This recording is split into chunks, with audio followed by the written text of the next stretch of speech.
So I'm just chilling, and Kitty has decided my boob is a perfect place to take a nap. Is it comfy? She's so goddamn cute. Hi everybody, this is Yashiroreaper, and I am so sorry that this video is a bit wrong. I had my screen on intermission mode through most of the stream. Sorry, bad. And also it didn't record my intro. So, hello everybody, this is Yashiroreaper, and welcome to my Kofi art stream about my project called The Shadows. See you in the video.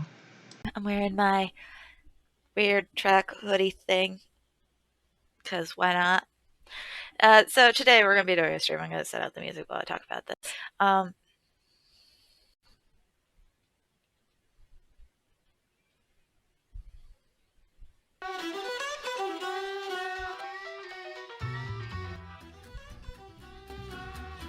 Alright.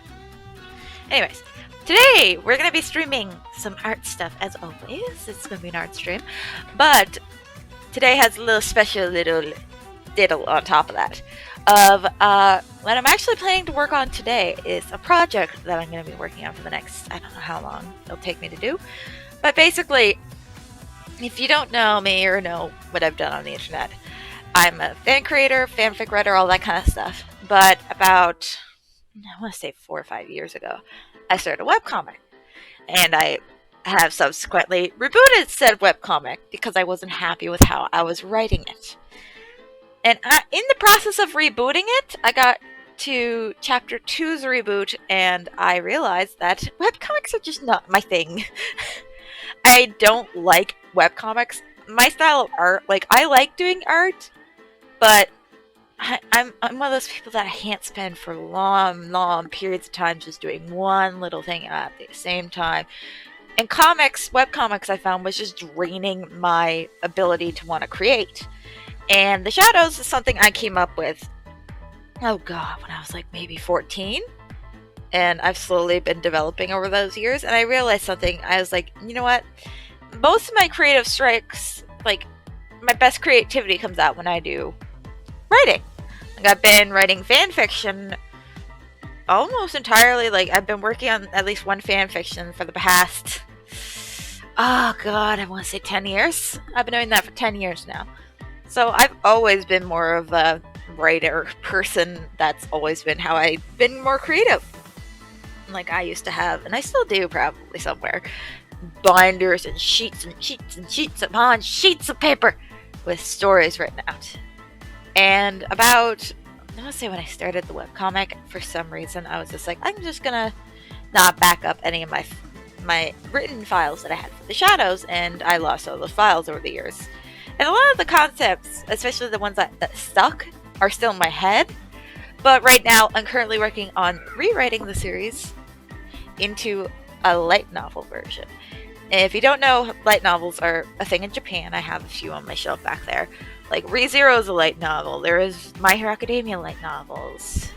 Violet Evergarden started out as light novels. Light novels are about shorter books, usually done in a series, kind of like manga, that kind of thing, where it's like, here's one volume, here's another volume, here's another volume, here's another volume. And it's where you can take a long narrative but do it in shorter bursts. And I think that's really how I think The Shadows would be most creatively fulfilling. And considering light novels are mostly a Japan thing, I'm going to be trying to do my own version of a Western light novel. So to start off with that, like, I'll be doing my light novel creation, writing off camera, obviously. But one of my goals for this is because, well, it's going to be a very independent project that I may or may not do a Kickstarter for, like when I have one of the books completely written out and I just need to find somewhere to get it published, that kind of thing. But I'm hoping to do, or at the very least, not hire as many people to do the art. I want to do the cover art, and I want art throughout the book. And none of this is going to be like like the front cover is probably gonna be colored, and that's where I'm thinking I might hire someone to do the art.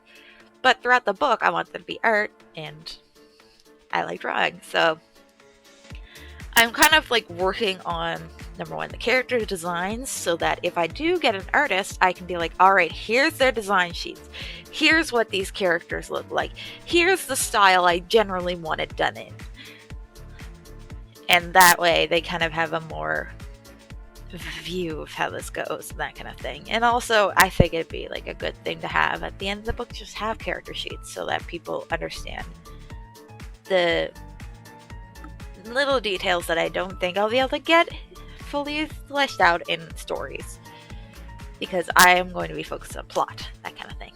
Anyways, so I'm going to be doing art for that kind of stuff, and I thought, what better to use my Kofi streams for than to show you guys, number one, the characters, number two, practice my drawing, and number three, like practice like doing poses and things like that. Like, I have one idea for what I want the first cover of the books to look like the first novel. Like, each novel will have like a subtitle kind of deal, and it'll be about an arc in the story.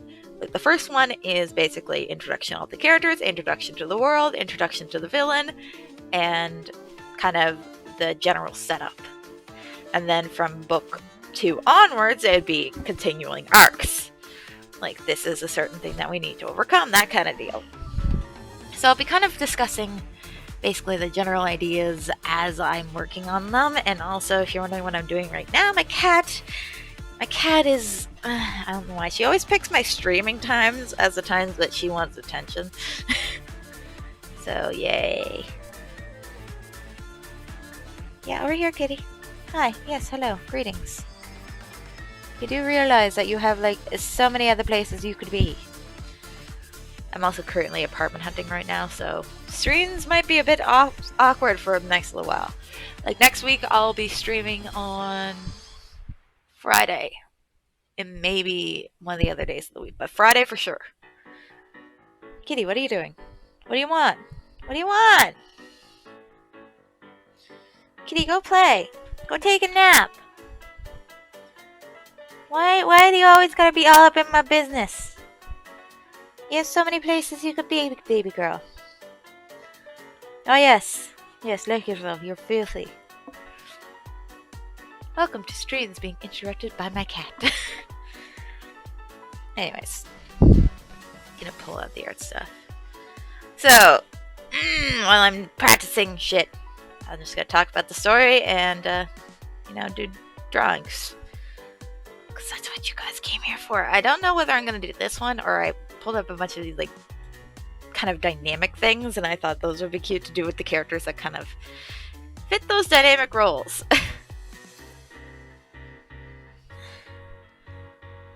Like, as much as I want to say it's cinnamon roll and villain, I actually have, like, sort of that, but it's more like the sweetest person and the one that's immediately, like, the chaotic neutral.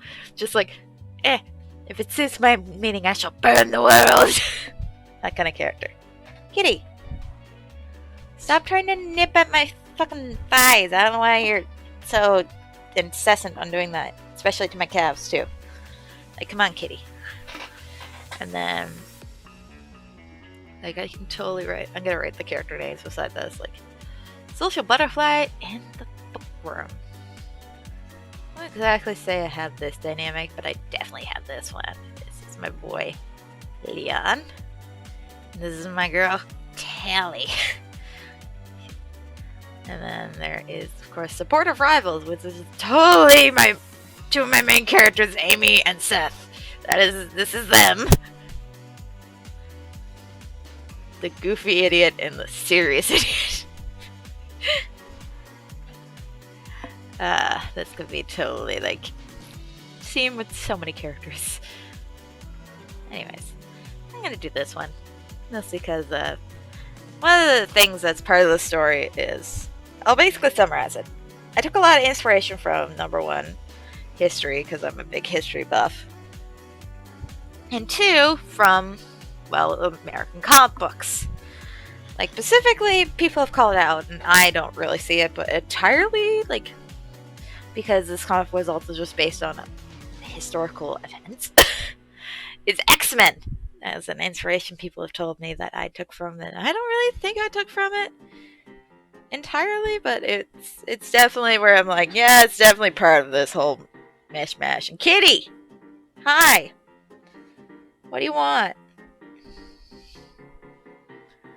Yeah, I'm really hoping I can get a new apartment soon, because then I can stream in my bedroom and lock this little munchkin out. Because she has the worst sense of timing. And literally, it's always when I'm doing something that I don't want her involved in that she's immediately like, give me attention, Mom. Love me, Mom. Mom. Mom. Mom. Hi, yes, hello, greetings. I'm gonna see if I can turn on her automated toy and see if she'll go for that today. She stopped going for it a while ago.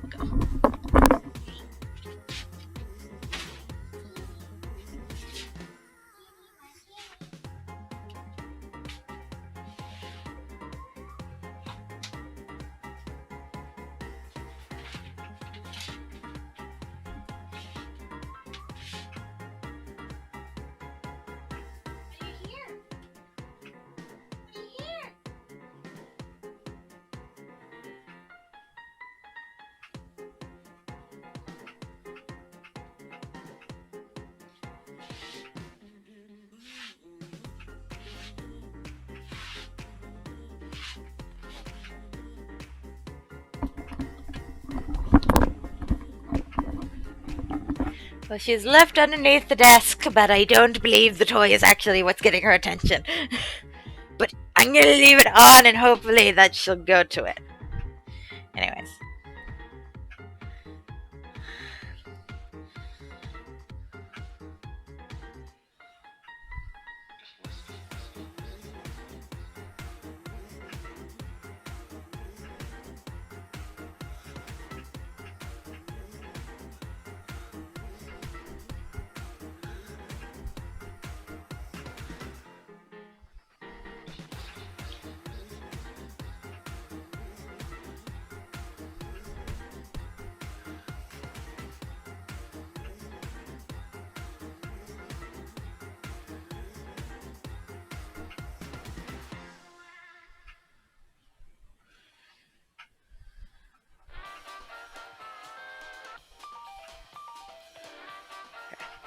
I have to zoom in a bit more to get this.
And I'm drawing here is two of the main characters from the Shadows.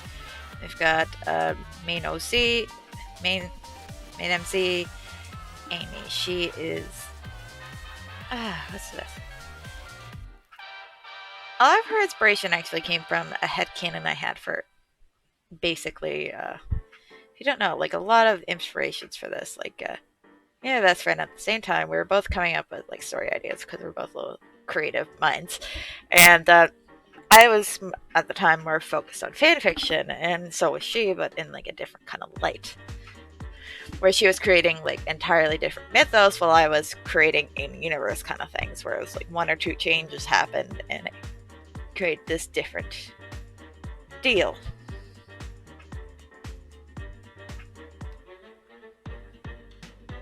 And Amy's character was originally my headcanon of how I thought a character from a different universe of a series.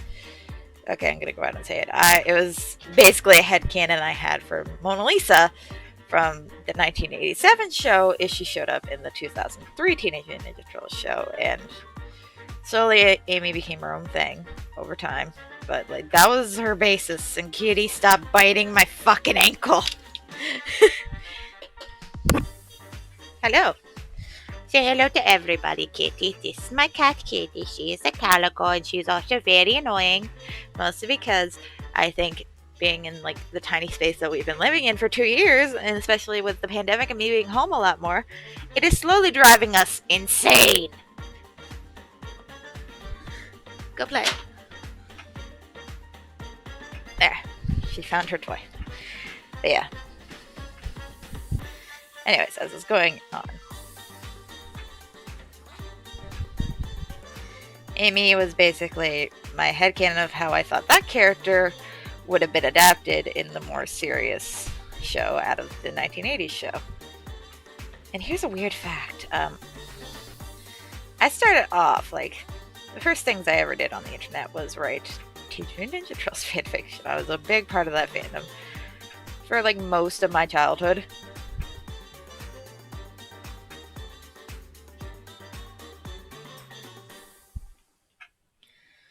And it's one of actually the fandoms that I've almost entirely left.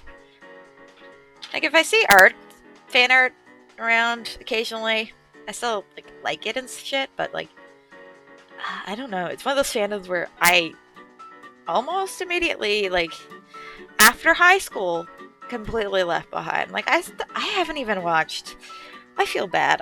I was a big fangirl. I still own a lot of Teenage Mutant Ninja Turtles things, and like, you could still, with the 1987 show or the 2003 show or the 2007 movie, draw me into buying shit Transformers Teenage Mutant Ninja Turtles theme, but like, that is sidelined a lot.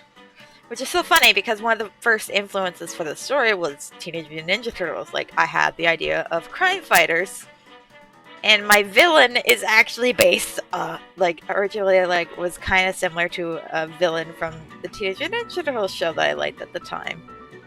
And, like, it's welcome to the world of creative, when your first creative things for fan fiction, and you're just like, oh, right. But yeah,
Yeah, this is kind of a weird tangent for me. And like this character was born entirely from something totally different. She's evolved past that, obviously, but like when it comes to doing this story, it's become something that I basically wrote a lot of when I was in high school. And then as I've grown into an adult and I've done the webcomic in my adult years, it's morphed into something a little bit different. And a lot of, like, it has a lot of influences, like, I'm not going to lie.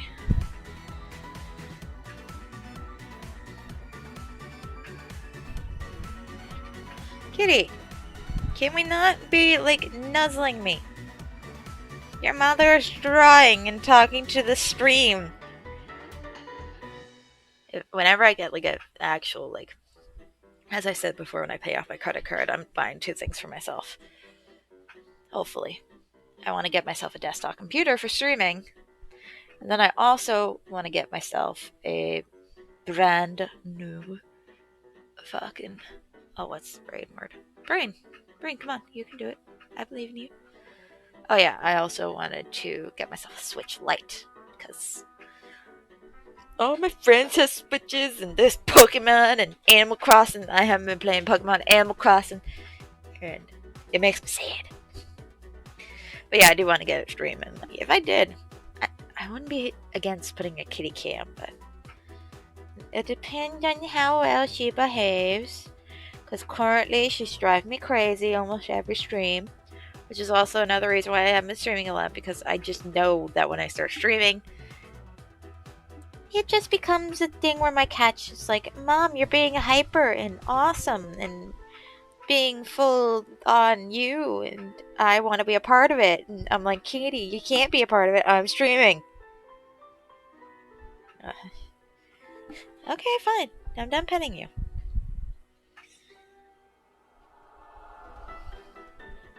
What do you want?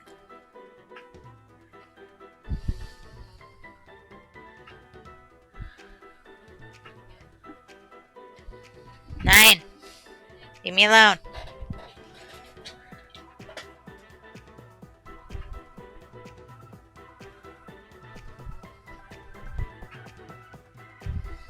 Kitty, hi. Greetings. Hello. I see that tail flick.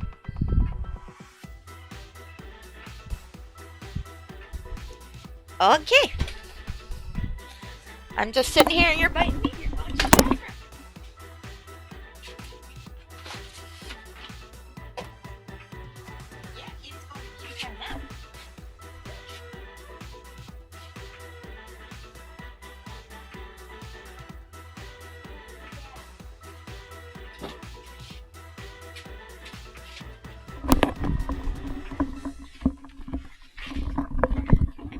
Aaron's wondering what that was. Basically, my cat, when she gets hyped up and nothing will satisfy her, I put her in the only other room I have, which is not really that much of a room, but I put her in there until she chills out and no longer bites me for no fucking reason. Like, I was just sitting there, and she's just like, ah. And I'm like, alright. Time for Kitty to relax and reset. Another reason why I want to get in a bigger place. Because I think the biggest problem right now with her behavior is basically kind of something that's true for both of us, is like neither of us really have a place to kind of be by ourselves. Because if you haven't seen from behind me, my kitchen is... I can basically lean over and touch my kitchen counter from my chair right now. And if I lean the other way, I can also touch my bed. I live in a very tiny place, and I don't think it's conclusive for having sanity at this point in my life. I'm like, alright, I need to get a better place. Which is what I'm hoping to get before summer hits. My mom's kind of like, honey, I don't think you need it. And I'm like, Mom, you don't understand the fucking stresses that are coming into my life by just having literally nowhere to go. When life stresses me out, I literally live in a box.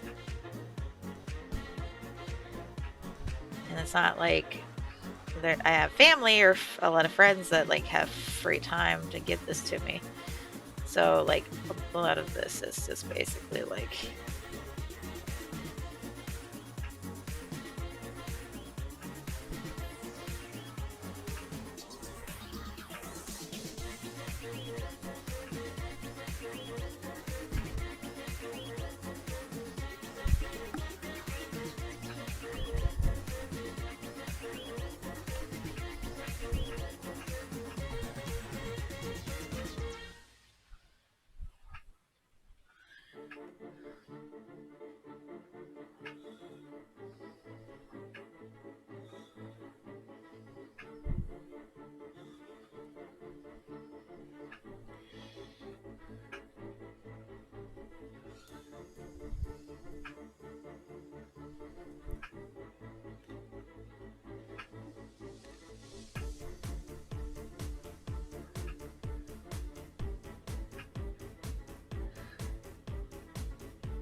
also, like, here's a weird stylistic thing that I don't know where I picked up that I just have over the years. Is like almost all my characters, like when I draw them, they get this at the end of their hair. I don't know why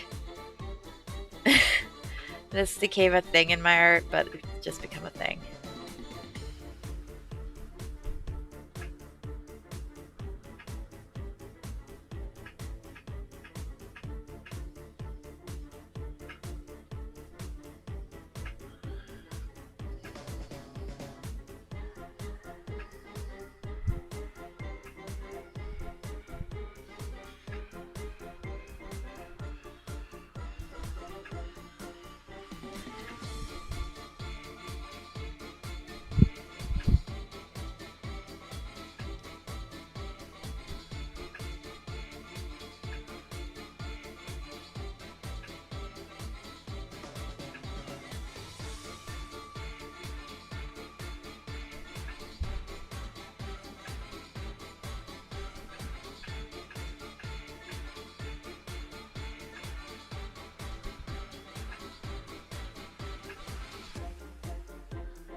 There.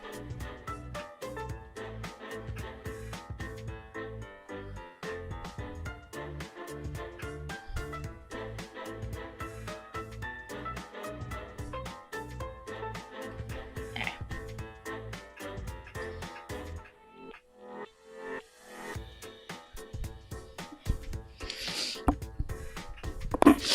Oh my god, my nose! Ah! Also, like, my allergies have been kicking my ass.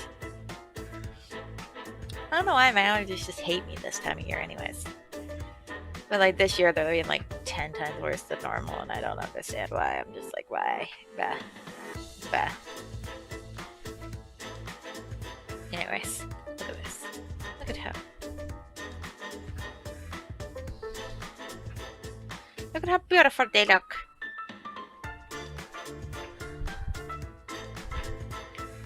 Also, yeah, he's wearing a leather jacket, which should probably hike up higher.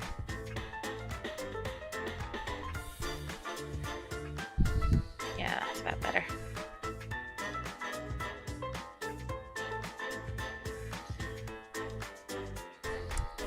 Amy. Amy is one of those characters that, like, at the beginning, she dresses totally different than how she does near the end. She also has piercing hair and a lip piercing. And then Seth, he's got his ear pierced down here. He's also got a few of these bad boys. Yeah, a bunch of my characters have piercings, and some of them get tattoos later on in the story. Alright.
Also, I like to give a lot of my characters, like, not just the females, eyelashes. Because me and my sister, who is female to male, so, like, both of us, who are biologically two different genders, and I hate to say that because people are going to get weird, but, like, both of us have very ridiculously long eyelashes. Like, mine are long, and also I have trichotillomania, so I pick them out a lot. But, like, when we were kids, like, we both had long, luscious eyelashes. And it's always been a kind of grip of mine that, like, in a lot of media, like, the guys are almost never drawn with eyelashes. And I'm like, well, guys have them too.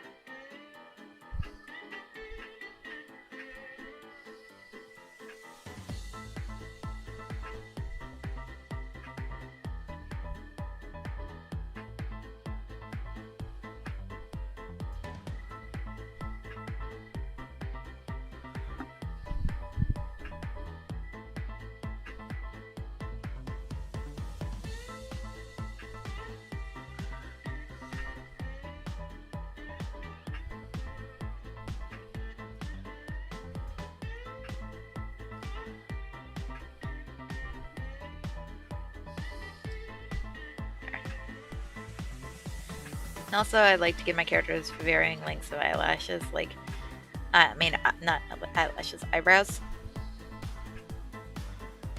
Like, Amy, at first, she has, like, very long ones, but as, like, time goes on, and, like, especially during stressful periods, they go to this, which is basically her picking at them.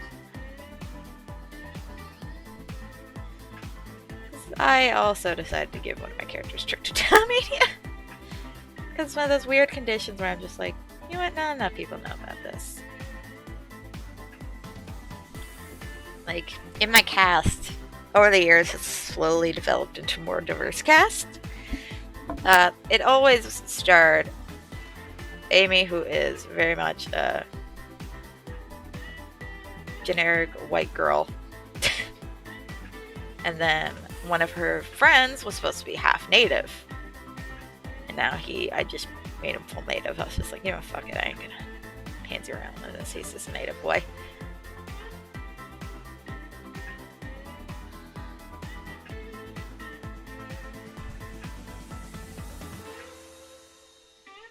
And then there's always one girl that was gonna be Japanese. Now there's a Korean girl. And then there is Seth and his siblings are very generic, kind of like white people kind of deal.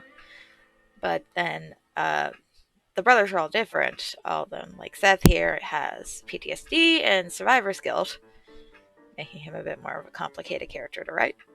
And then we have Maxie, who is a transgender male.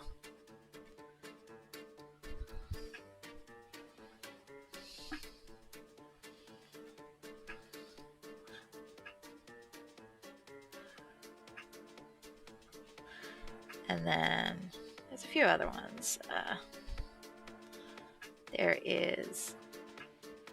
I originally had a set of twins as part of like the main cast, but I slowly took them out.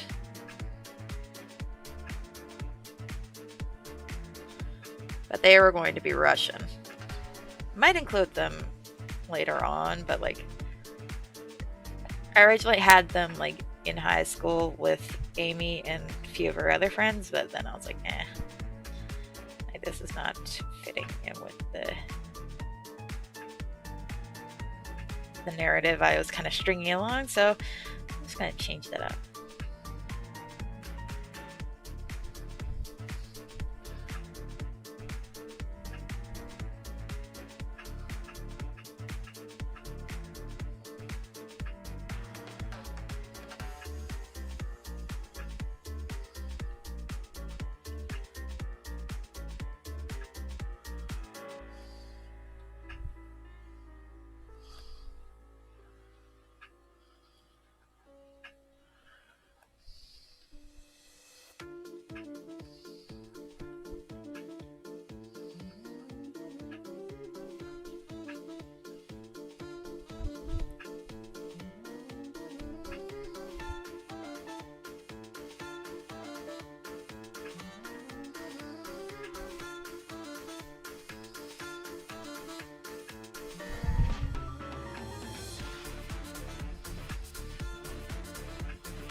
And then also part of the main cast.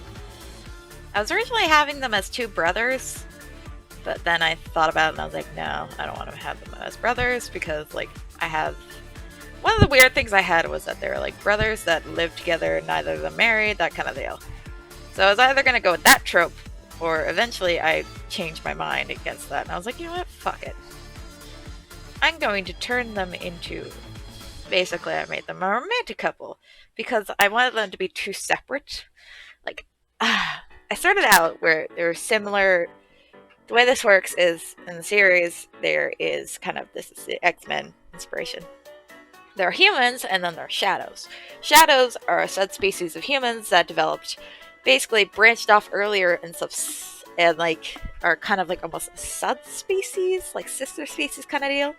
Basically, they're almost entirely exactly like humans, but they have one main genetic disposition, and they're broken into 3 different kinds of groups because of what those traits that mystical, scientific. I haven't really done out the science thing, but basically, the idea behind them is that there are 3 different kinds of shadows, and each of them have a different set of like things that they're able to do because of being a shadow.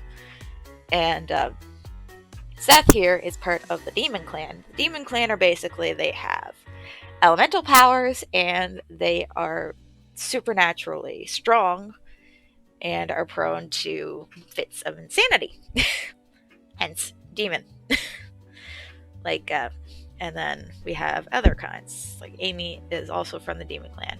Then there is the Animal Clan, which her native friend is from.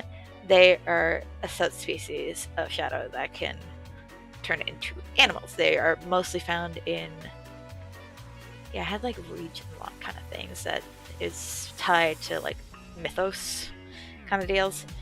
Like basically the Demon Clan were kind of inspired by vampires and like those kind of supernatural witches, that kind of thing. Meanwhile, like werewolves and like Bigfoot and those kinds of things were inspired by the by the animal tribe. And then there was finally the Weapon Clan, which is basically people that can turn into, I call them weapons, but I don't really, they're not entirely weapons. Basically, they can turn into inanimate objects, and they can, like, their powers are more aligned with creating things, that kind of deal. And the animals are more like some of them can grow wings and fly, some of them, like, they all have a certain animal that they take more attributes from. Like the boy, his name is Silver, he's a wolf, and he has high keen sense of smell, he can eat raw meat, he has very pronounced canines, he can growl, he can howl, he has very good sense of hearing, that kind of deal. And then on top of that, they usually have 1 or 2 other abilities that are just kind of linked to the whole species. But basically their powers come from, it's kind of similar to if you've ever read The Golden Compass, where like the daemons and the kids are attached by like this invisible link, and tearing them apart kills the daemon and can hurt the kid, that kind of deal. Yeah, it's kind of like that. Except I was thinking, like, not entirely sure what I'm calling the substance, but it's referred to as plasma-like substance. And basically it runs throughout all their veins and also outside of their body, and it can do certain things. But if you try to, say, remove it, you'd basically be ripping out their entire Venus. Like, you'd basically implode them, because as doing that, you're literally ripping it from inside of them. And that kind of deal. And like the whole goal, the whole like main conflict of the series is that at some point, one of the Demon Clan members was said to have gone insane and committed a mass murder, which made people wary and confused and scared, and basically started a genocidal kind of take where they're like, look, this, like, what happened here, this guy's dangerous, look at how he did it, and like this could happen to any of them. Like, this is, like, it's historically documented that this just happens, and like, are you okay with that kind of deal? And it's using fear tactics to basically drive the main villain's goal, which is basically he's a big fucking racist. Like, he is a fucking prick.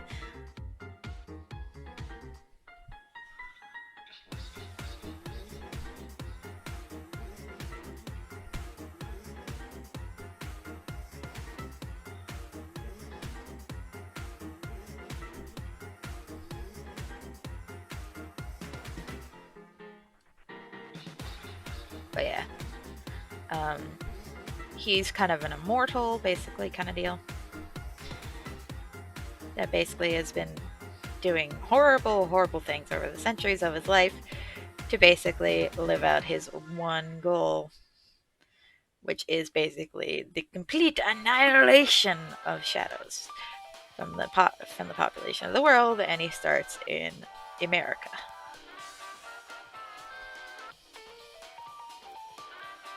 He was also like, I have him, like, he's from the Revolutionary War era of America. He was fighting on behalf of what's equivalent to, because like not all historical events in these universes line up with our own, but like he's from the Revolutionary War era. He was the equivalent of like the South kind of deal,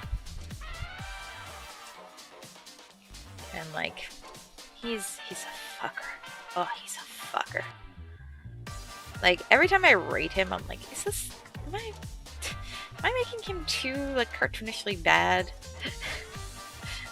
Like I've been basically writing like the biggest asshole I could think of, in every sense of the word. Like he is a right bastard. But at the same time, he's like very intriguing to write because of that, because he is such a bastard.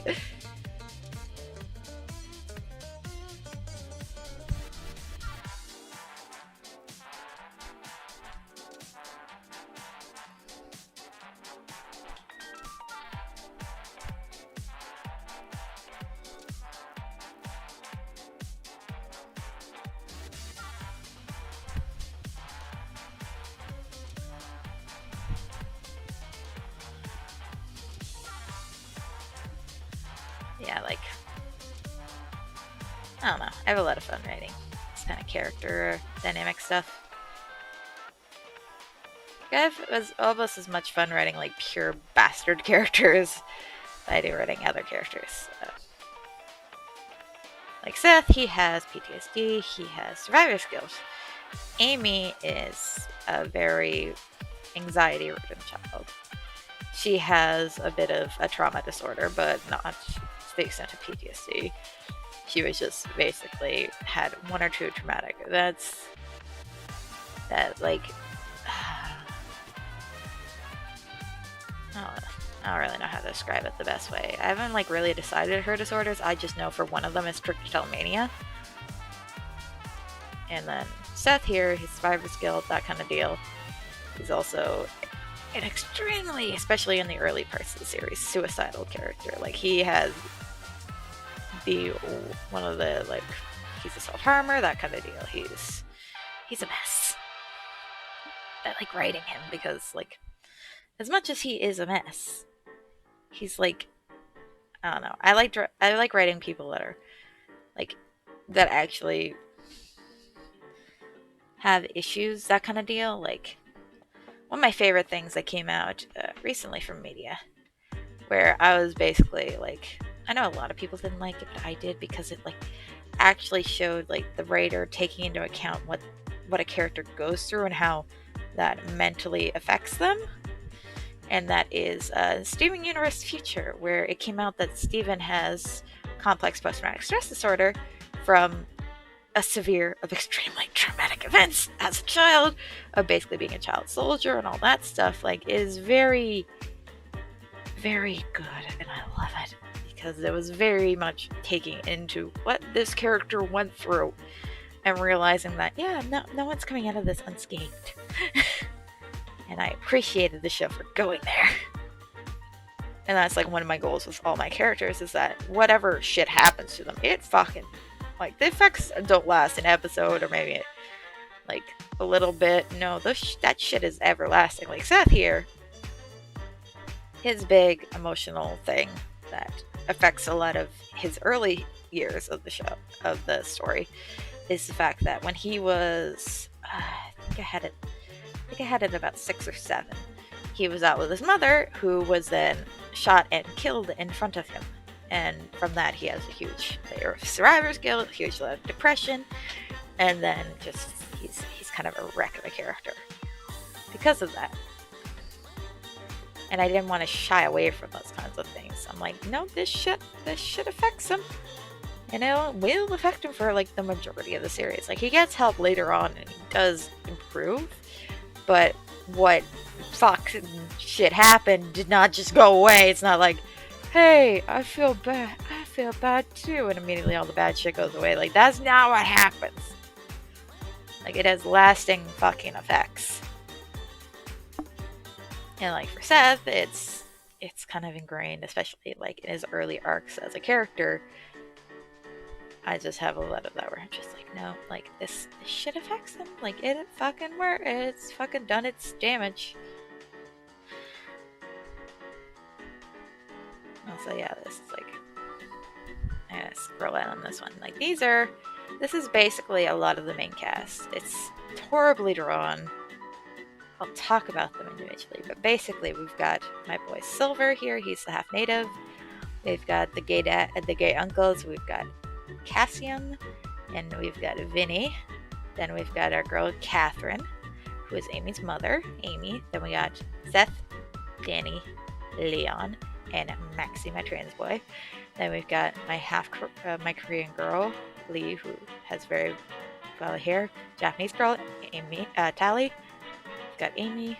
We've got Alice. She's a rich girl. Then we've got, these are two of Catherine's friends, basically.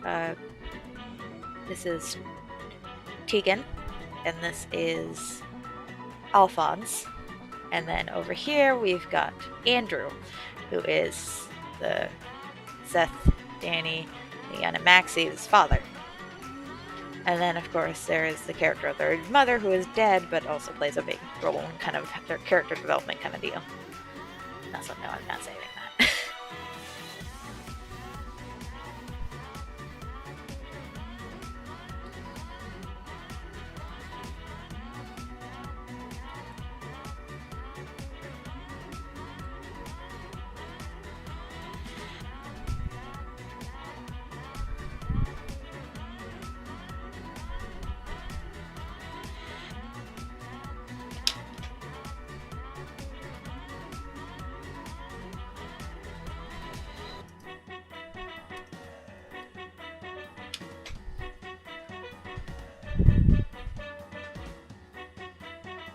Like, one of my main dynamics I like try to shoot for in my comic is like I have main themes that I believe are key. And like one of my main themes is that like for a lot of people that, especially with characters that are dealing with a lot of trauma, like a lot of it is, number one, getting help, and number two, also having people around you that just support you and like don't like fucking abandon you and that kind of thing. Like Amy is one of the first characters that really truly, like, for a big part of it, sees a lot of what bad is going on with Seth, and like is the one that first confronts him and is like this is not okay. Like, you can't keep doing this to yourself. And she's one of the earlier like characters that is basically like going after him and being like, what is going on? Like, something is fucking wrong. And the reason she's like that is because like Amy, opposed to other characters in the show who either they're unable to get help for the trauma until the beginning of the series, Amy, a lot of her trauma was based on things that happened when she was young, and because her mother also has mental health issues, when she found out how this kind of stuff was affecting her daughter, she sent her off to therapy. And Amy is kind of in the better place at that stage of stuff. Like, she still has issues that are definitely going to be there probably for the rest of her life. Like, she will always struggle with anxiety and that kind of thing, but like at least she has more of the tools, which is why she's able to identify a lot of the stuff that's going on specifically with Seth. Like, she recognizes the signs. She's like, shit, like, I'm trying to help you, and he's like, no, you're not, and that kind of deal. I have a lot of fun writing their dynamic. And like, a lot of my characters, like, have romantic relationships that eventually become like the end goal. Like, well, not end goal, but like are part of the goal of the story, is that these characters, like Seth and Amy, are like basically the main couple that isn't like already established from like their first entrance. Because I honestly think these are the kind of characters that over time, especially when they spend a lot of time together, that they would develop feelings, and that this is kind of, I believe, how it would end up. And then there's other characters that like will get together and then grow apart. Like in later parts, we have my boy Silver, who actually, he finds a girl, but her and him kind of divorce, and it's kind of like a thing, and he just becomes like this weird bachelor character later on in the series. And then there's just like characters that have like tried to pine on these two but don't really work out. Then there's other characters that work together or something happens. Like I have one of the characters, I'm not entirely sure. Like I had this worked out for a long time where I was gonna kill off one of the characters.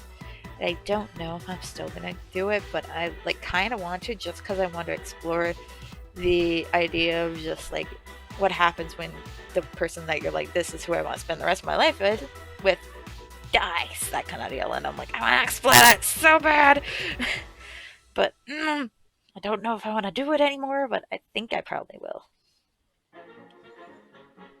And like, as much as I don't, one of my things that I think I've over the years developed is like I have a certain style of angst, hurt and comfort, found family kind of deal, like that I've slowly become known for, or at least I think I'm known for. Because as someone who writes fanfiction, I also read my own fanfiction a lot, and occasionally I'll go back to old ones. And I have a general topic, and this series is basically playing to a lot of those strengths. Like I like writing moments where characters are basically building relationships, that kind of deal. But I also really like doing like high drama, high action, that kind of thing. Grand plots, that kind of deal. But I'm always been more of a general life writer. Like I try to write realistically. Like when I have characters that swear a fuck ton, I have characters say things that aren't words just because I know people fucking say them. As far as I'm concerned, my story should not be bound by what grammar says. Like I have characters that speak grammatically incorrect a lot because it's just that is how they would speak and how a lot of real people speak. Like, you know, when grammatically you're supposed to say her and I, but I know a lot of people, especially me, say me and her, that kind of deal. And like I work that into kind of a thing where I'm just like, no, these characters will not have proper grammar. Some characters will have speech impediments, some characters will have like very obvious accents, some characters will have other things.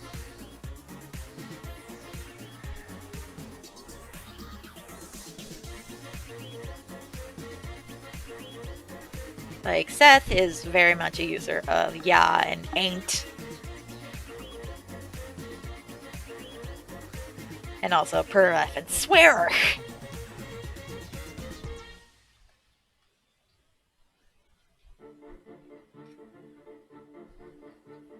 And then I also do have some characters that speak very politely. Like one of my favorite characters that has changed a lot since I first started writing is the character of Leon. He started off as a Leonardo clone. I'm not fucking joking. He started off as a Leonardo clone with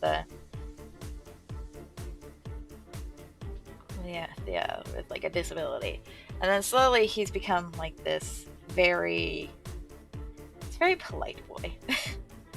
he's a very, very polite boy, very polite, very kind, but he's also kind of dense because he has been, I don't want to say this is 100% true, but I've noticed it a bit in life, is that when people have a disability, whether it's physical or mental, people kind of shelter them a bit for things. Like you'll find, I've noticed some people where it's like they have a certain disability, so their family basically did certain things for them because it was easier than trying to help them do it on their own. And then when they set off on their own, it's kind of something that's to it that like they're just not prepared for in life.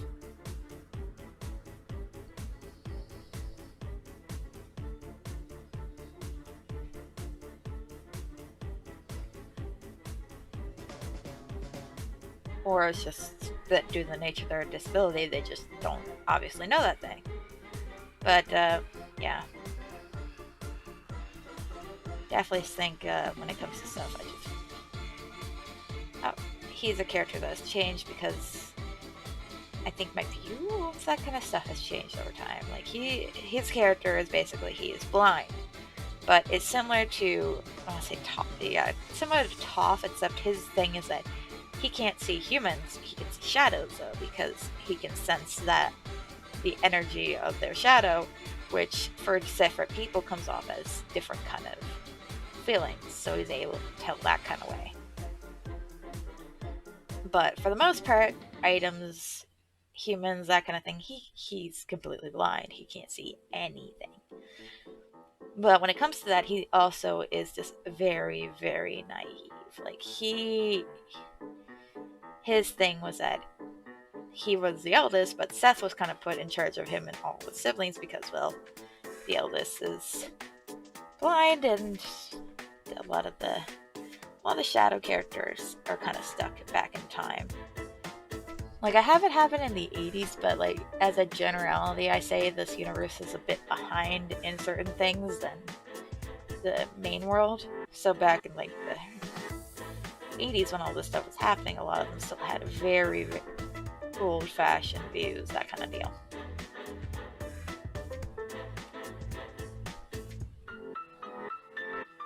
And like one of the things that's not like originally I had him more of a character that he had a certain way of doing things, but he was definitely not naive, that kind of deal. But I've slowly developed him into a more naive character, but to slowly change the shift dynamic that I had him in. Like I still want to do it that way, but I'm not entirely sure if it's going to be that way forever. As I said, over the years this plot has slowly changed, and especially later details are things that are just going down, but a lot of core stuff, like I still have one bit, it was like a creepy little ditty I came up with that I'm going to still use for a certain scene that I've had in mind for years. But basically, like at some point Seth kind of, due to everything that happens, due to some other things that you guys are just aware of, he goes fucking insane, and like him and basically he has a guardian spirit kind of deal, and like they go fucking batshit. And like part of the story of that is that the other character, like basically the whole idea behind the guardian spirits in this is that they didn't really think it through properly, and basically they're like, here's a traumatized individual who's got through something horrible, and now it is your job by my holy decree that you will basically make sure people don't meet the same fate you did. Am I gonna teach you how to like do that, or how to emotionally deal with what happened to you? Nope. I'm just gonna send you out there and be like, alright, you see this person? Just make sure they don't end up like you did. And it's fucked, and it's the fucking reason that basically all that shit goes down. And there's a song that I had written for that, which I still have, like, in my, like, still have it.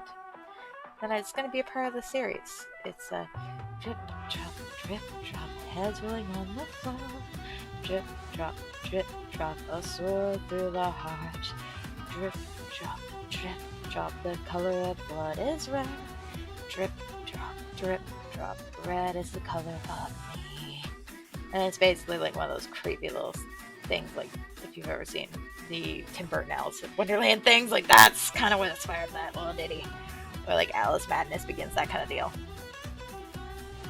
And it's just like a quick little ditty that I wrote back in high school when I was an angsty teen, and I'm just like, alright, it's not part of the series.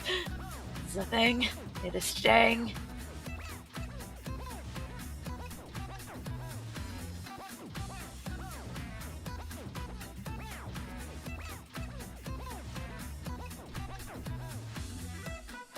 Also, like, one of the elements in this world is that, like, people have very widely diverse eye and hair color things that can happen. Like, Seth here he is really red-eyed. Like a deep blood red kind of color, like that. And then there are characters that have, like, neon green or forest green eyes and that kind of thing. And like Amy here, she has gray. And then there's also characters that have kind of natural crazy hair colors. Like Silver, his hair is actually like is that color. That kind of, it is naturally that way.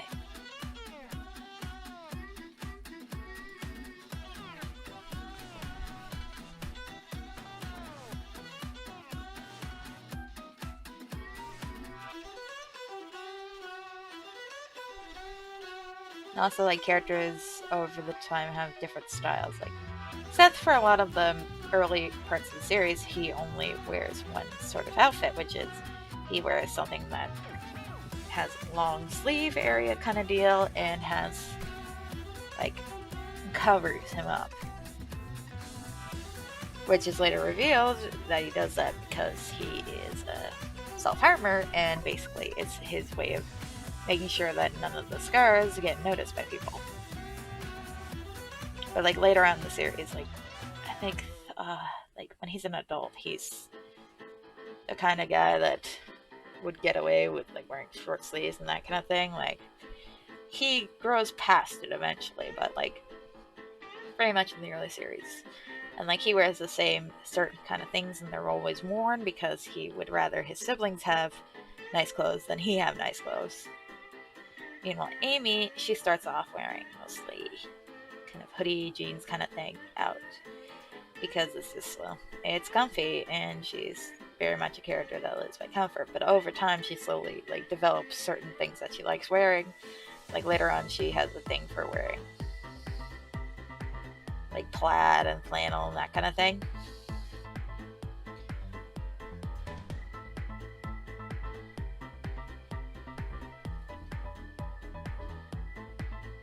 And there's characters like Tally, who basically, her entire wardrobe is basically, how much skin can I get away showing?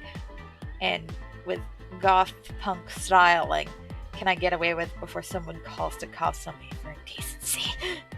Like, in one of the chapters I actually just wrote, like her and Amy, because they go to a boarding school, have like an argument over like her actually wearing the uniform for once. And like, they're talking about it, and then like halfway through she's like, says the person wearing the BDSM collar. Because she is that person. Like she'd be there wearing a BDSM collar in high school to school because she don't give a shit. Like she's very much one of those characters that she knows that she has a certain type of body and is basically like, you know what, I'm gonna fucking use it to my advantage. Like if there's a just, like I have a later part of the series where like they do a lot of undercover kind of things, and like one of them they need to go undercover and like seduce this guy, and they're like, all right, I need to get information from this guy, and Tally immediately is like, all right, give me a minute, comes back out wearing like slightly revealing like dress, like cut down here, cut on the sides, black, makeup done up, hair done up, and she's like, all right, I'm gonna go seduce him. And like no one suggested this. She's just, alright, let's go. I know I can pull him. And like all the other characters, like certain characters are like, what the fuck is wrong with her? And other characters are like, you know what? Yeah, no. She has a goal and she's gonna do whatever it fucking takes to reach her goal.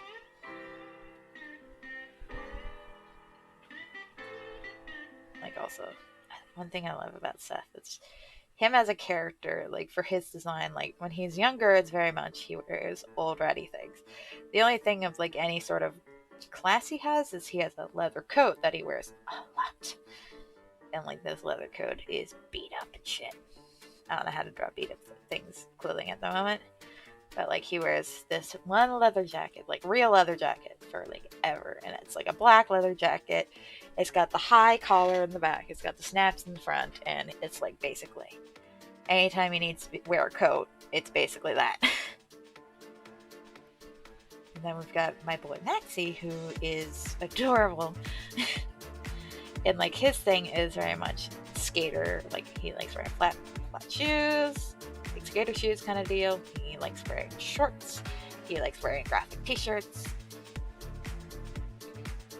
Like he's the purveyor of basketball shorts for a lot of the series. Like and then like later on it slowly develops into a certain other style. Like when he's older, it develops more into basically like jock look.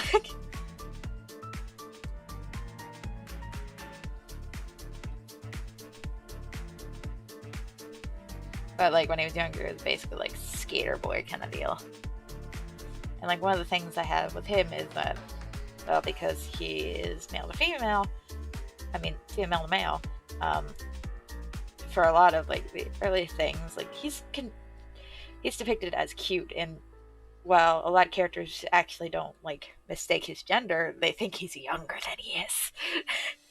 And they're like, oh yeah, this must be like their 2 or 3 year younger brother. And he's like, no, we're all the same age. Like, I'm the same age as them, I swear.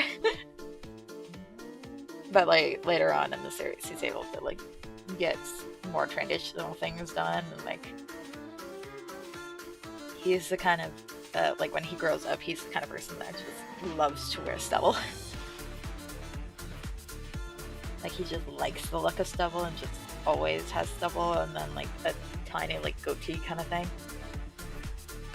But he's a very fair-haired boy, so his like he doesn't really get that much of facial hair genetically anyways. But whatever he does grow, he's very proud of.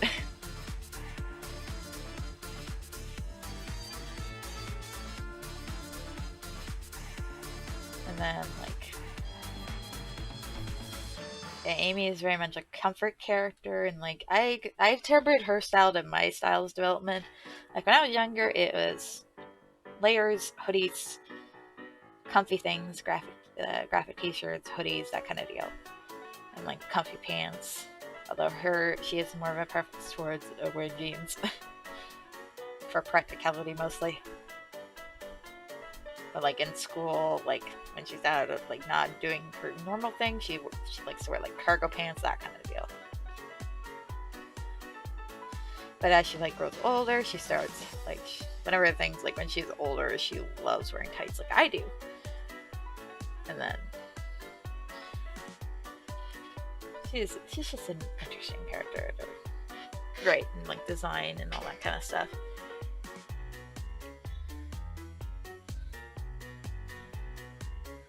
And like Leon, he's a very sweet character, but his outfits are very plain because like he doesn't really see anything, so his main thing is basically like, oh, what do my siblings want to wear? They can wear that. I'm fine with this.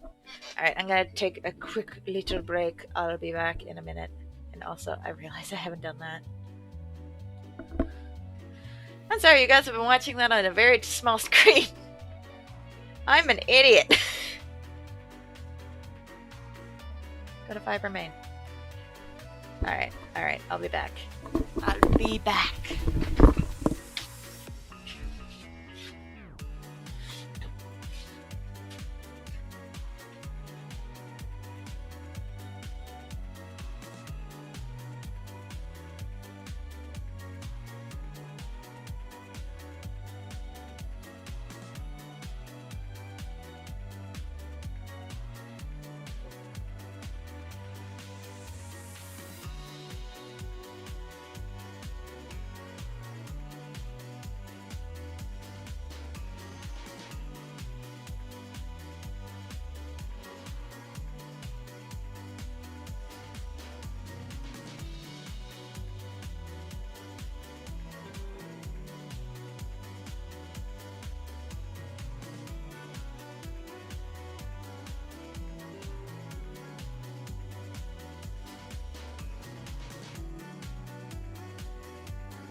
Sorry about that, guys, and sorry for having you on the small screen the entire time because I'm dumb.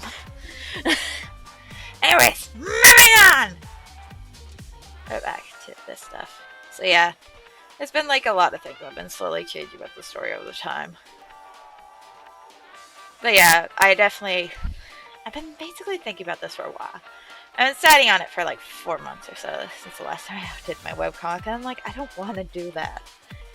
Like, I was just killing my creativity, and I was just like, I want to do it story-wise, but like, there isn't a good independent site similar to like fanfictions.net or AO3 for completely original work.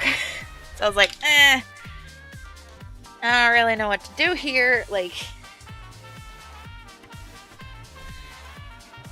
but I want to be able to publish this and put it somewhere.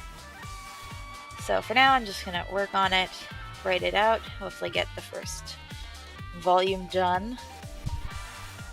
And basically I've been like looking up the average length of light novels and basically writing out my chapters and being like, alright, here's the general word count I should be going for, this kind of stuff. And over time, I'll get to formatting, I'll get to compiling it into an actual thing that can be sent to like a publisher, that kind of deal. Yeah, basically I'm going to be writing it out, and then I'm going to hit up publishers and like go around and be like, hey, I have a story I want to publish. I want it to be in a short novel format, but it's going to be one series. Do you think you'd pick this up? And if that doesn't work, then I'll try independent publishing kind of deal. Which I don't know how much money it is, but I'll be looking into that when that becomes applicable. And hi, Kitty. Yes, I put you in the bathroom so you had some time to chill out, but apparently no.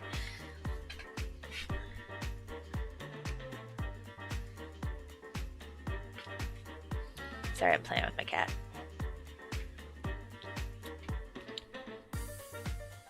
I wish I had a detachable webcam, then I could show you guys what I'm doing, which is basically just shaking a shoelace in front of my cat, because my cat has a very distinctive way of playing, which is basically, throw the thing at me, mother, multiple times and I will try to eat it. And occasionally I'll catch it and devour it, and then we can do this all again.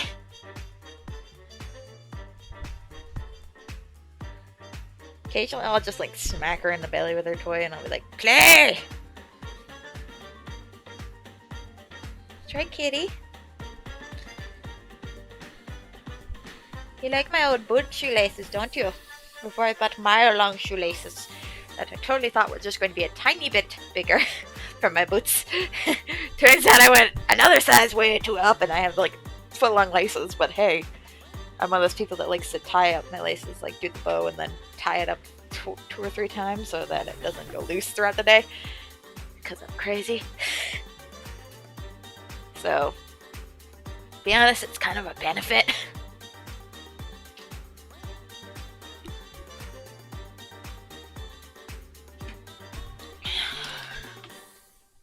She's gone into our tunnel. It's time for me to do coloring. Yeah, I think what else I wanted to talk about with the series. Not really a lot, to be quite honest. Like, it's gonna be a project I'll be working on in the midst of all my other projects. So if you don't know, I'm one of those people that I have... Kitty! Hi, greetings. You went into your tunnel, and as soon as I turn my attention back to my drawings, Kitty's like, Mother! Mother, play with me! Mother, you stop paying attention. Well, you stop paying attention to me first, you know? You stopped wanting to play first. Like, why are you so bad at this? Huh? Huh? You get disinterested in playing, then you fucking wander off, and then you come back demanding to be played with some more. This is why I'll never get you, Kitty.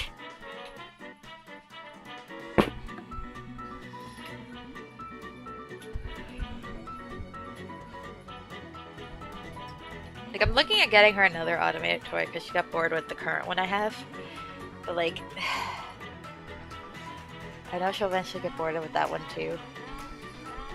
My biggest thing right now is, like, playing with her. I just don't have a lot of the time anymore. But But I think if I move to a department that she has space to go around in, jump around, and do all that kind of stuff, that she'll feel less inclined to destroy me every time she gets bored.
Also, yeah, if you notice that both these characters have very noticeable scars.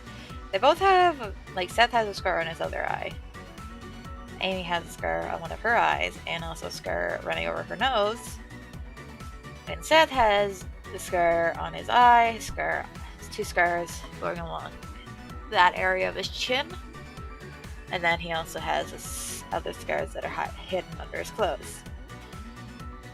But Amy's most noticeable scars. This one came from like a mix of basically she overused one of her powers when she was younger, and basically it did this to her eye. And this is like the sew up scars afterwards. And then this one across her nose came from one of her friends, Silver, when he was younger. He was scared when, like, they didn't know they were halves, which is basically what I call humans and shadow mixes. And she saw him as a wolf, and he freaked out and slash. But afterwards, she's like, "No, I'm one too," and like kind of calmed him down. But she has like this scar across her nose from that. I still haven't worked out the age I wanted that to happen, but it's definitely gonna happen when they're like younger. And like after that event, like their mothers had just become friends, that kind of deal, and they were just kind of hanging out at like a cabin in the woods kind of deal, like family cabin, farmhouse kind of deal. And that's when it happened, and then they kind of, the two families realized like, oh, you're in the same boat as us, and they kind of grow closer.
Also, one thing I'm a little bit excited about right now is what is it? I got a phone call from like my phone provider, and I'd switched phone providers a bit ago, and like they gave me a sweet deal, and I'm really still getting this pretty sweet deal. But also they called me and they're like, "Hey, do you want to upgrade like your really old phone?" I was like, "All right, how much are we talking?" They're like, $2 a month, 2-year contract. And I was like, "You know what? Fuck it." So I'm getting a new phone, and I haven't had a new phone in, well, forever, and I've always had like the kind of off-brand versions of a lot of popular phone brands. So I'm a bit excited to have a better phone. And also they're like, the camera's really good. I'm like, cool, that's 98% of what I care about right now. Because I like to, when I do vlogs, because I never buy like an actual camera, I do it all like via my phone. So I can do vlogs again. And also just, I like having a good camera on my phone. I do a lot of selfies, that kind of thing.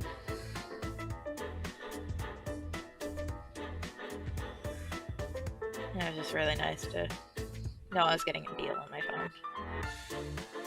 And I know I've reached that age in my life where I'm slowly becoming like, oh, isn't this nice? I got a sale on this thing. I'm slowly becoming an older person.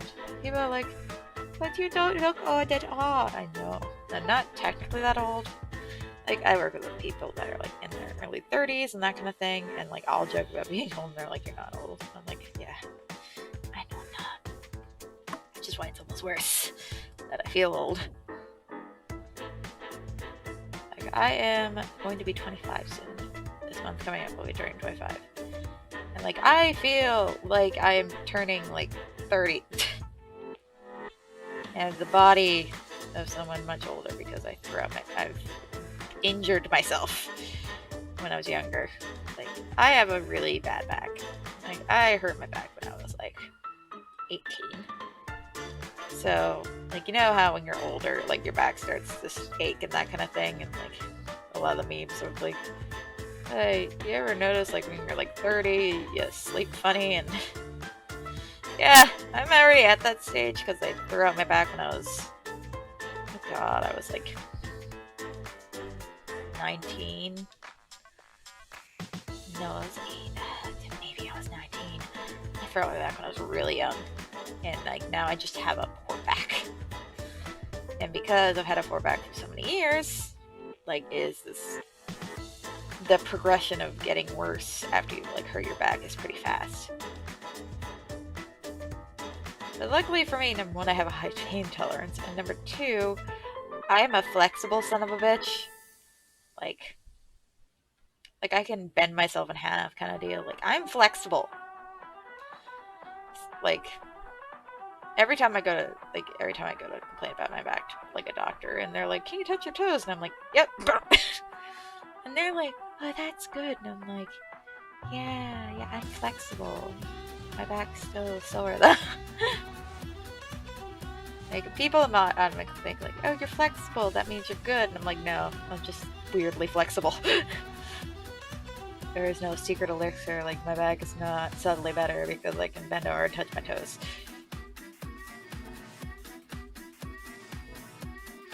And like, as I said, I have an extremely high pain tolerance. So like, when people tell me to do something, like, I will do, like, when a doctor tells you to bend over, like, I'll do it even if it hurts. They're just like, oh good, a lot of people with like back issues can't touch their toes. And I'm like, yeah, not like that. Like, I could still do this bending shit. And also, like, one thing I'm hoping with the new apartment is that I'll be able to do stretches again. Like, I started doing stretches a bit here, but like, I don't have room to do shit. Like, if I want to do stretches, I have to, number one, move all my furniture around, which is a pain in the ass. Especially when you have very poor motivational issues. That is just an excuse of, hey, I guess I'm not gonna do this. Like, it is not a help to my situation. I'm fucking old.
There, I've done it. Oh, streaming for the 2 hours. Holy shit, guys. I finished this drawing and I talked a lot about shit. Anyways.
Look at that.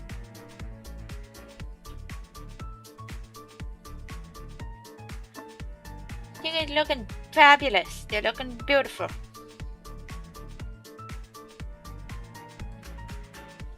This is the finished stuff. Yes. Okay.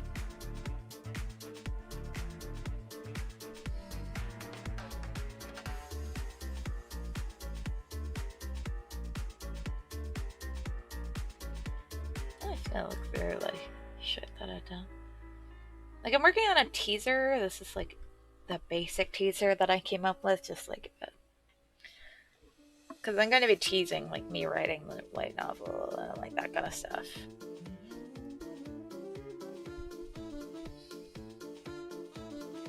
Who knows? I might just release the book digitally, that kind of deal.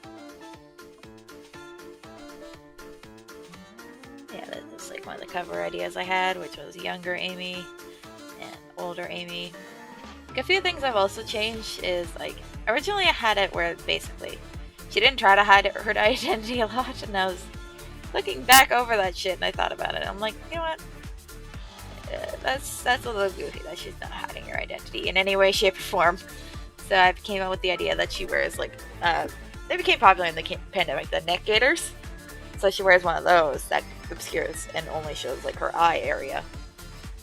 Which, I've learned anything throughout the pandemic, working especially in retail, is that for a lot of people, especially with the facial recognition on phones, they have to take down the fucking mask to make it work. So I thought about it, and I'm like, for a surveillance state kind of deal, that neck garter would just be enough, especially since it covers, like, your jawline too, because it's not as close to your face as, like, say a face mask is. It obscures your details even more, and I was like, brilliant! And I'm working on other things to, like, obscure her identity.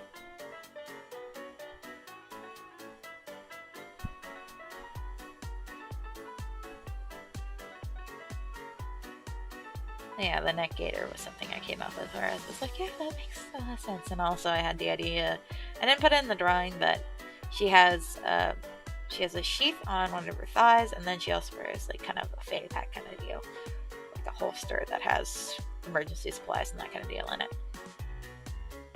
Yeah, that's Charles the Demon. Let's look through here.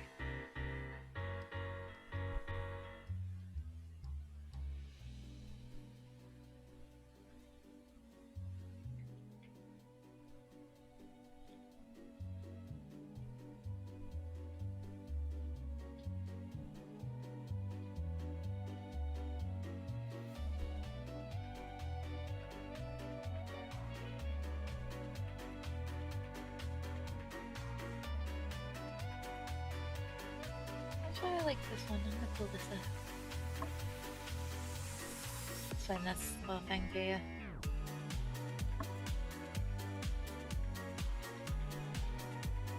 This is basically like a summary of Seth kind of deal. So, from his like childhood where he was very happy. Like he has 4 brothers basically. That's the idea. They're quintuplets, and they're fraternal, obviously, because none of them look exactly alike. Yeah. Danny, Seth, Leon, Maxie. Leon and Max, Seth and Leon. Seth and Leon. Like, these 2 brothers have kind of a more interesting relationship, I want to say, as the series goes on, because they've got, like, they're kind of the 2 eldest, and they're kind of the ones, like, in their old-fashioned household. They're kind of set responsible for everyone else. I think this is what I'll use for the base for Seth's promo. I think this will work very well for his promo.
With a lot of my characters, they all have a certain eye thing. And with Seth, he has very much, it goes up, and it comes down, and it goes straight across, and that's kind of his eye. And Amy, she has more of the kind of, that kind of design. And there's like girls like Tally. Tally has that, but she has more of a curved bottom. Of course, big glasses. Or like characters like Maxie, who have very much, this is kind of Maxie's eye. That's Maxie. And there's Silver, he has straight across, the curved bottom. Alice has a bit of a more curved top.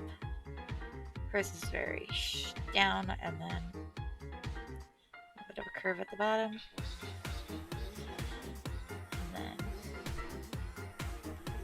Lee has the up, a bit more curved bottom, and then she has the straight across bottom.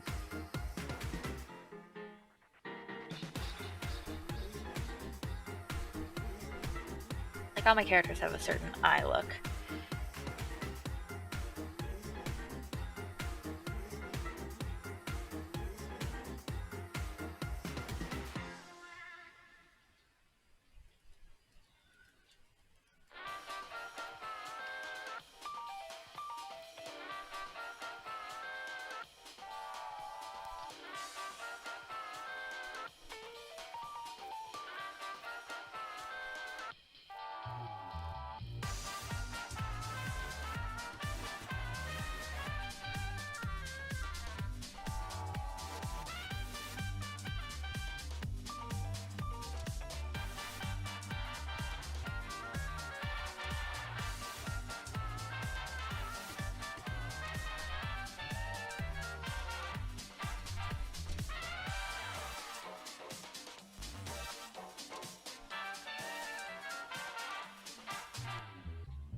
I realize I never draw my characters like face on, because I hate it.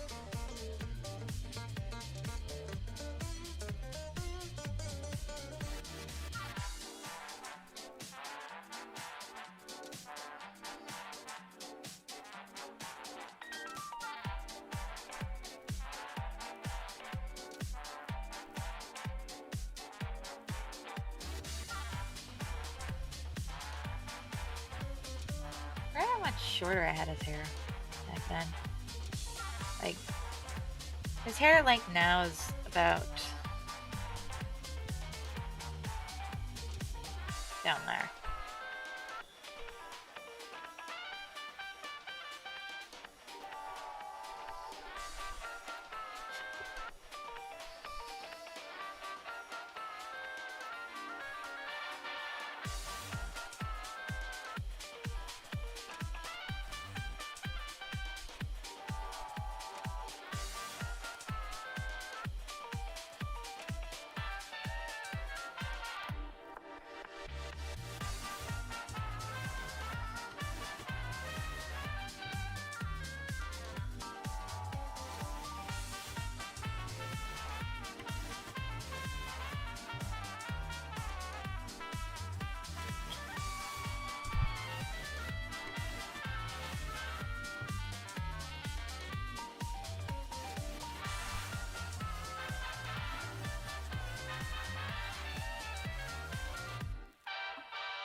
This is kind of cute. Yeah, definitely use this as a promo image, I think.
Actually, one of the reasons have Seth, especially, has long hair, like even when he was younger, is like it was kind of a solidarity thing between him and Maxie. Because Maxie wasn't allowed to, back when they were younger, wasn't allowed to like kind of dress as a male, that kind of thing. So one of like the things was that Maxie had to have long hair, and Maxie always felt kind of like less like a boy because he had to always have long hair. So when Seth basically decided, hey, I'm not going to get my hair cut short, and basically wore it in solidarity with Maxie.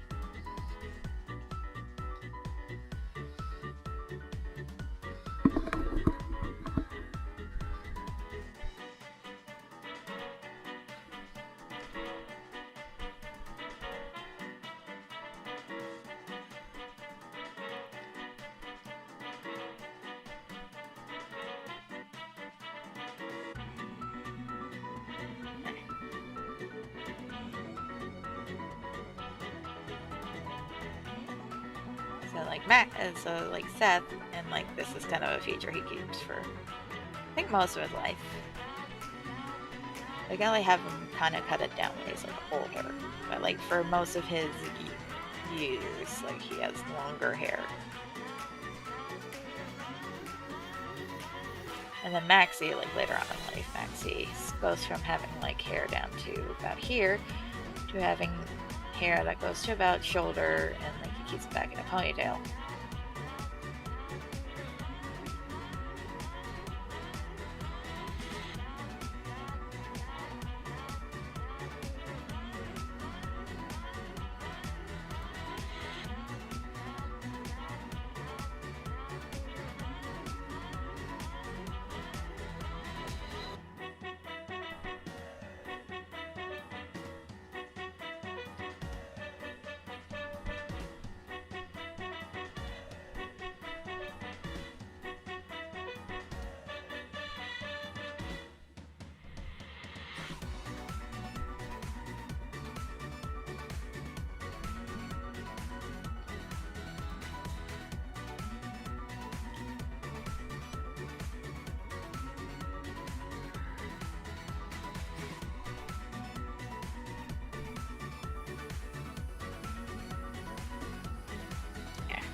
Like another thing, like when Seth was younger, he always wore like even short sleeves, everything. But then, of course, as he got older, he wore long sleeves.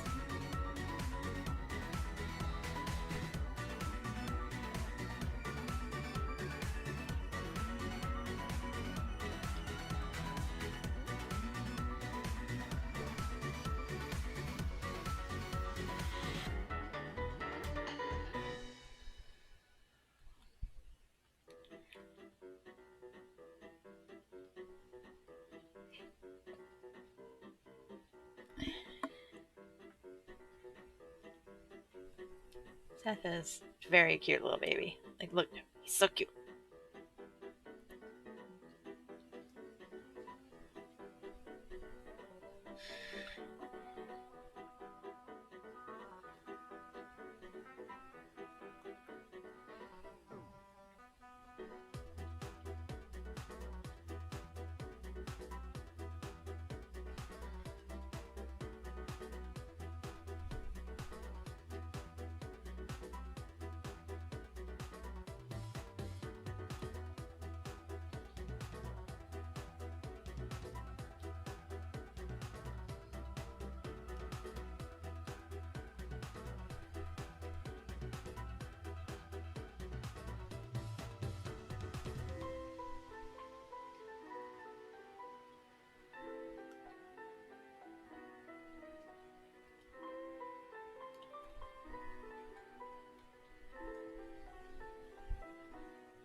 And like one thing, especially about Leon and Seth, especially when they were younger, is that Leon basically, for a lot of, especially his early years, basically said, "All right, what Seth especially when it came to like hair and things like that. He was like, "All right, what's Seth doing? Seth has long hair. Okay, cool. I'll have long hair." That kind of deal.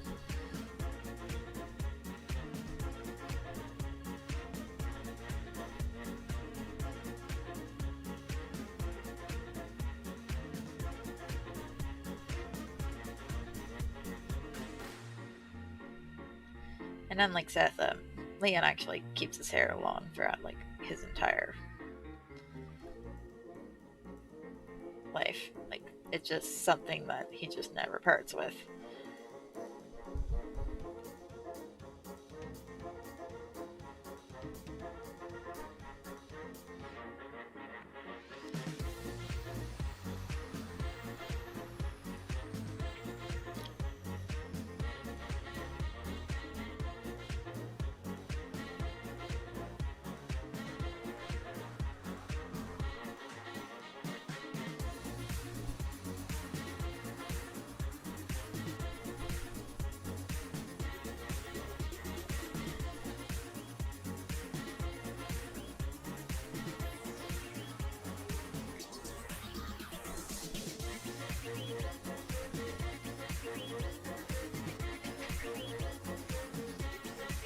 Yeah, this is gonna be this will definitely be a project.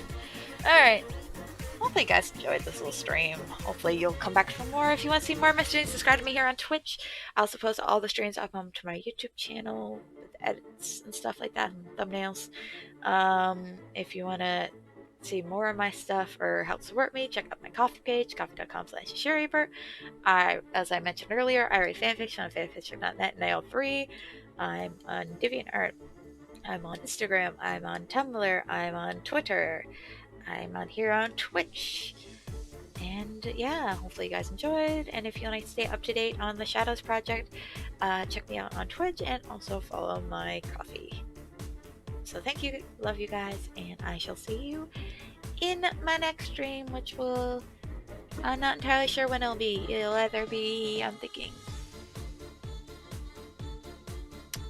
looking at the days, maybe Tuesday and Friday? I'm not entirely sure. We'll see.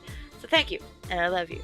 And stay safe out there. Wear your mask and all that good shit, alright? Thank you. Love you. Bye. Bye.